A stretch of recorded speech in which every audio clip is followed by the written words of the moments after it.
Hi everyone, Dr. Fink here. Today we'll talk about the different types of muscle hypertrophy. Quick disclaimer, this is not medical advice, this is just entertainment.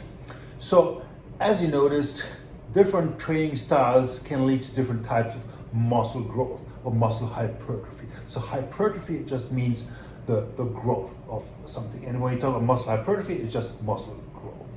So I don't know if you have ever noticed that a powerlifter might look big, but if you look at the muscle bellies, they are not as round and full oftentimes as compared to a bodybuilder.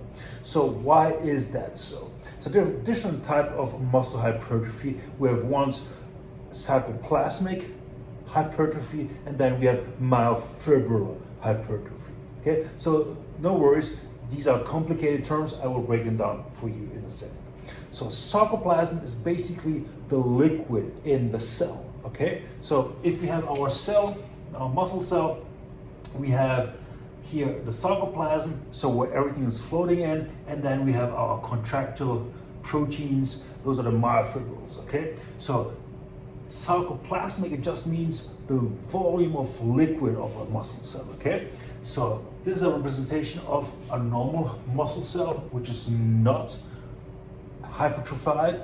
And if we train for sarcoplasmic hypertrophy, as you can see, the number of contractile proteins, so actin and myosin, remains the same. So actin and myosin are basically two proteins that are basically pulling on each other and allowing our muscle to contract. Okay, so in sarcoplasmic hypertrophy, this area here, so everything around these actin and myosin filaments will increase. And as you can see here, the liquid in which the contractile proteins are floating in is increasing, and this creates this full muscle look. Okay, so this is sarcoplasmic hypertrophy. And since contractile protein, actin and myosin, is not increasing or just increasing to a certain extent, it means that there is not much strength gains with this type of hypertrophy. Okay, it makes sense. If you look at a bodybuilder, he's training maybe in the rep range from 8 to 15 or even more reps, then the volume will increase a lot. So the sarcoplasm will increase a lot. It doesn't mean that the strength is not gained at all, but is to a lesser extent as, for example, in a powerlifter. Okay, so we will see a lot of size gained just with the non-contractile elements being glycogen, water, mitochondria, and enzymes. These are all the things that are floating around. Okay, so glycogen attracts a lot of water. Okay, so glycogen is basically the stored sugar in our muscle cells. So this type of training, like 8, 12, 15, 20 reps, will increase all this liquid in our cell and will increase the stored amount of sugar, and we will attract more water, and this will create this fuller look of the muscle. Okay, so this is sarcoplasmic hypertrophy, more seen in the bodybuilding style with higher reps and short rest periods. So, 30, 60 seconds, okay? So when you look at the myofibrillar hypertrophy seen here, you can see that the amount of contractile proteins, so the actin and myosin that are pulling on each other, is increasing tremendously. So the sarcoplasm, so the liquid, remains the same, but the contractile proteins will increase a lot.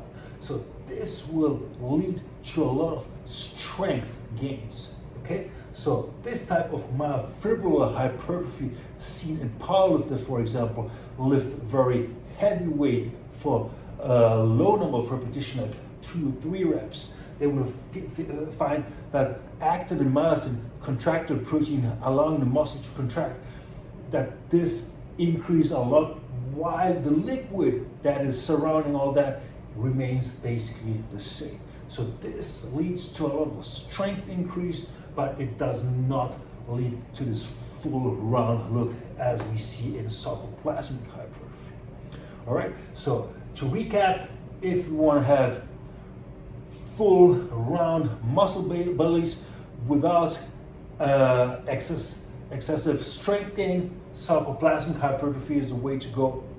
If you want strength gains, then myofibrillar hypertrophy is the way to go. We increase the actual actin and myosin filaments and make the muscle stronger.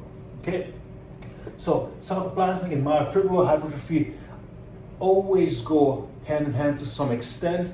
I just overemphasized this just so you can understand it easily, but usually in sarcoplasmic hypertrophy we also see some strength gains, and myofibrillar hypertrophy will also see some type of sarcoplasmic increase.